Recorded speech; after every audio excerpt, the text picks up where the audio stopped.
What's going on, sports fans? Welcome to Week 8 in the NFL with BG Pick'ems. I am your host for this episode, BG, and we are going to go over, Week 8 in the NFL. Go ahead and get right into it. I have all the games posted right here, so let's go ahead and get started. All right, so the Thursday night matchup, we have the Vikings going into LA to play the Rams. The Vikings are still hot. I agree with Big Sexy. They're still the better team in this instance. They took that one loss last week against Detroit, which was a phenomenal game. LA still banged up. A lot of rumors going around about getting rid of Cooper Kupp or releasing Cooper Kupp and Matt Stafford. But give me the Vikings in this game to win. Next game up, we have the Baltimore Ravens and the Cleveland Browns. That Monday night Baltimore-Tampa Bay game was phenomenal. Lamar Jackson looked absolutely amazing. MVP caliber. The Browns are going to be without Deshaun Watson. I'm sure Browns fans are excited about that. Jameis Winston time in Cleveland. But go ahead and give me Baltimore. They're just a better team. And especially with Cleveland getting rid of their best receiver in Amari Cooper, Baltimore should take this game pretty easily. All right, next up, we have the Tennessee Titans going into Detroit to play the Lions. Again, the Lions are just leaps and bounds better than the Titans. The Titans get rid of DeAndre Hopkins, even though, yes, he is kind of past his peak. He's still a great receiver. The Titans get rid of him and go to the Chiefs, which we'll touch on in a little bit. But give me Detroit to win this game very easily double-digit win for them. All right, next up, we got a divisional matchup between the Colts and the Texans. This first matchup, I believe, was week 1, was amazing. It was great between these two young quarterbacks. Anthony Richardson is starting again this week. With that being said, listen, I like the Colts in this matchup. I think the Colts win this game on the road. So go ahead and give me the Colts. All right, Green Bay and the Jaguars playing in Jacksonville. Jacksonville coming off of a win in London. Green Bay, I think, is just better than they are. Jordan Love is slowly and surely getting back into his roots again. That Green Bay defense, though they are young, they've been playing pretty well. I think they're a sneaky contender right now. If you look at the playoff picture at this point, the NFC North division is pretty stout, and if the season ended last week, all 4 NFC North teams would be in the postseason. Just think about that. I'm just gonna leave that there. So give me Green Bay to win this game. All right, next up we got the Cardinals and the Dolphins. As inconsistent as the Cardinals have been, I believe this is Tua's first week back. There was a press conference, or he's at least available to play this week. There was a press conference that he's taken a personal choice not to wear a Guardian cap. Well, I mean, there is slight judgment there from me, but his choice is his choice. I'm not going to knock on it. If he does play, it gives the Dolphins a better chance, but I still think Arizona can win this game. All right, next game up we have is the Jets and the Patriots playing in Foxborough at Gillette Stadium. The Jets have not looked impressive. They got manhandled by Pittsburgh on that primetime game last week. They go out, they get Devontae Adams, which was supposed to help. I mean, granted, it was his first game with the Jets, but Aaron Rodgers was, I need Devontae, and he had like 3 catches for 30 yards and nothing in the second half. Give me the upset here. Give me Drake May playing out of his mind against the Jets. And I think the Patriots are going to win this game. All right, next game up we have is the Atlanta Falcons going into Tampa Bay. So this is going to be our creamsicle game. Last week was tough. We lose Chris Godwin for the rest of the season. I believe Mike Evans is going to be out until after the bye week. That's going to hurt. That's going to hurt a lot.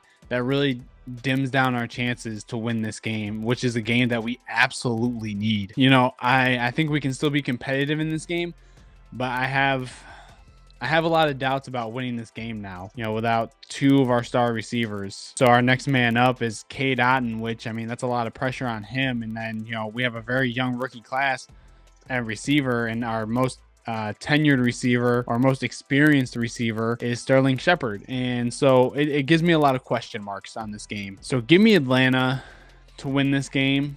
As much as I want to say like Tampa Bay is going to win this game, but it's tough. It's tough to pick them with how injured we are right now. It's the same instance of when, the Rams lost Puka Nacua and Cooper Kupp. They've strung together a couple wins. I still think we can play competitively. It's going to be tough. So give me the Falcons here to win by one score. All right, next game up we have is the Eagles going into Cincinnati to play the Bengals. The Eagles absolutely decimating the Giants last week so much that they sat Daniel Jones. The Eagles, I think this is a good matchup. I feel like these two teams are pretty evenly matched just because of how inconsistently they played in their games. I think this is a pretty even matchup between the two of them. Give me Philadelphia to get 2 in a row here and beat the Bengals.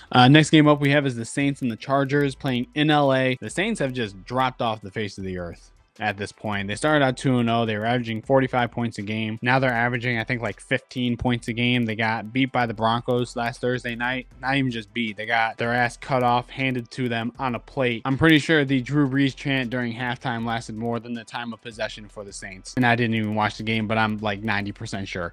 Chargers have looked good. They've strung together a few wins this season. Some pretty impressive. I think they can easily win this game. So give me the Chargers to win. All right, we got Buffalo going into Seattle to play the Seahawks. Seattle, a very tough place to play. Seattle is they're a decent team this year.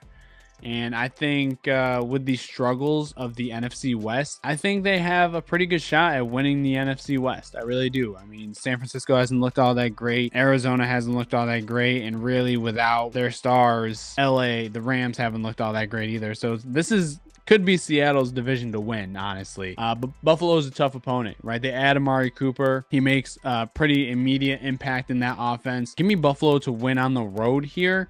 But I think this is going to probably be my pick for game of the week, honestly. I think this will be a very good matchup between these two teams. All right, next up we have is the Bears and the Commanders playing in Washington. Last I knew, Jaden Daniels was questionable. He went out last week due to a rib injury.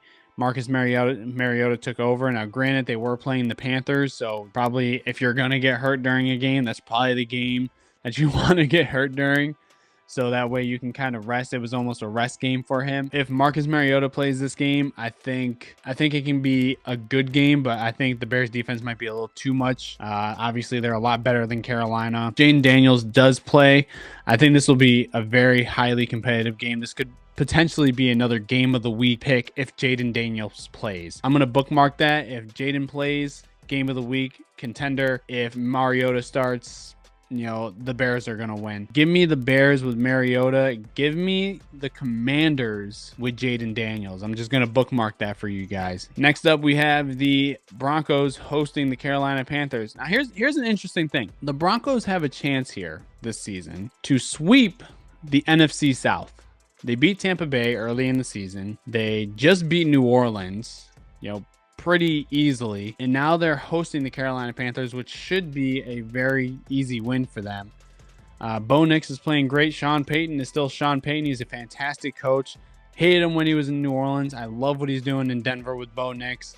He can really develop him as a quarterback. So give me Denver to win this game. I know I've been kind of saying that all season so far, but give me Denver to win this game. All right, next we got up is the Kansas City Chiefs taking on the Raiders in Vegas. Not much to be said here. The Chiefs go out. They get DeAndre Hopkins from Tennessee as if Patrick Mahomes needed a weapon anyways. I think this is really just D-Hop saying, hey, you guys are a contender. I need a ring. Let's do the damn thing. Kansas City is going to win this game. As much as I hate the fact that they have been playing so crummy this year and they're still undefeated, call me a hater if you want. That's fine. But even I feel like Kansas City fans can admit, you haven't been playing the best football that you've seen out of what a Patrick Mahomes-led team can be. You're going to beat the Raiders because the Raiders are awful and atrocious. So give me Kansas City to win this game. All right, next up we have the Cowboys and the 49ers primetime Sunday night football. Start of the season, fantastic matchup. Love it. There's no game that probably could have been better. I mean, the San Francisco-Dallas game last year was amazing.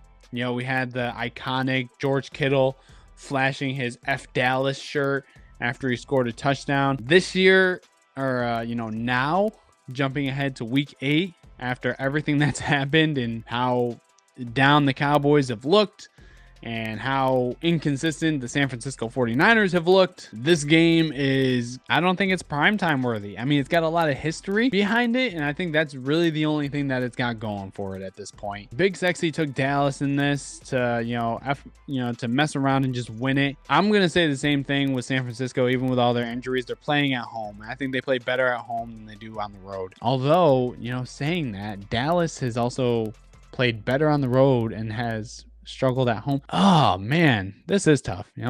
Big Sexy wasn't wrong. This is tough. I'm going to stay with my gut here. Go ahead and just give me San Francisco. All right, and our final primetime game to wrap out Week 8, Monday night, New York Giants going into Pittsburgh to play the Steelers. How is this primetime? The Russell Wilson era has begun in Pittsburgh. Don't know why they benched Justin Fields. Justin Fields was playing pretty well. He didn't need to be benched. And the Giants benched Daniel Jones, deservingly so. I'm not going to speak a lot on the Giants because there's not much to be said other than, Big Sexy has been saying it. They're playing like garbage. They've had sparks of decency, not enough to win this game. The Pittsburgh defense is going to be all over whoever starts, whether it be, I don't even know who their backup is in New York, whether it be Daniel Jones or QB number 2. That's what I'm going to call him because I don't even know.